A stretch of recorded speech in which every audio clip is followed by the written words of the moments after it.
राधे राधे। ये तो आप सभी जानते हैं कि हमारे समाज में हिंदू धर्म में जो कुछ परंपराएं बनी हुई है, कुछ रीति रिवाज बने हुए हैं, वो ऐसे ही नहीं बने हुए। उनका एक वैज्ञानिक तथ्य भी होता है, वैज्ञानिक पहलू भी होता है, जिसको हम नहीं समझते हैं।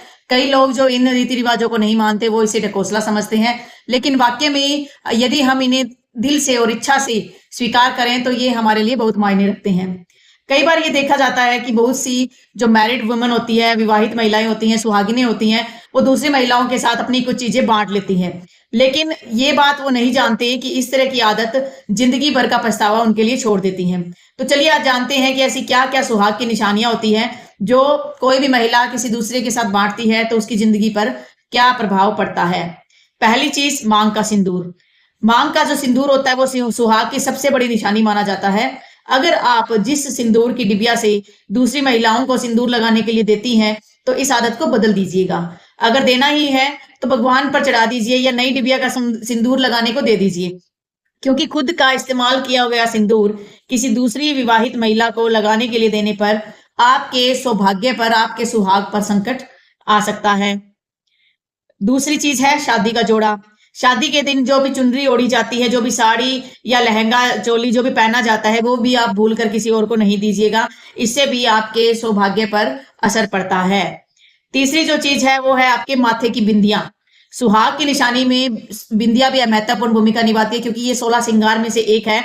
अगर किसी रिश्तेदार को शादी ब्याह में किसी फंक्शन में बिंदी की जरूरत है, तो आप उसे नया बिंदी का पत्ता लाके दे दीजिए। लेकिन अपने माथे पे लगी हुई बिंदी या जिस बिंदी के पत्ते से आप पहले ही प्रयोग में बिंदी को ला चुकी हैं, उसे आप दूसरे को लगाने के लिए नहीं देंगे। ऐसा माना जाता है। यदि आप ऐसा करते हैं तो अपने पति का प्यार जो है बांट रही हैं, इसलिए भूल कर भी ऐसा मत करें। इसके बाद अगली चीज है आपके हाथों की मेहंदी। मेहंदी भी 16 श्रृंगार का एक हिस्सा माना गया है और पति की लंबी उम्र की निशानी माना जाता है। जितना गहरा रंग मेहंदी का होता है, जब वो आपके हाथ पे लगती है, तो माना जाता है कि पति का प्यार भी उतना ही गहरा होता है। अगर आप किसी के साथ अपनी मेहंदी भी बांटते हैं, तो पति का प्यार बंटने का डर रहता है। ऐसे में अपने हाथ पर लगने के बाद बची हुई मेहंदी किसी दूसरी सुहागन को मत दीजिएगा। पांचवी चीज है चूड़ी। चूड़ी भी जो है 16 श्रृंगार का एक हिस्सा है और एक सुहागन स्त्री की निशानी है। यदि उसके हाथ में उसने चूड़ी पहना हुआ, तो बहु बार देखा गया है कि कपड़ों से मैचिंग करती चूड़ियां पहनने के चक्कर में महिलाएं एक दूसरे के साथ चूड़ियों को बांट लेती है। लेकिन ऐसा करना भी बहुत गलत है, क्योंकि चूड़ियों की जो खनक होती है वो सौभाग्य का प्रतीक होती है और वो घर में नकारात्मक एनर्जी जो है नहीं आने देती। ऐसे में अगर आप अपनी चूड़ियों को बांटती हैं, तो ये भी एक अशुभ लक्षण है।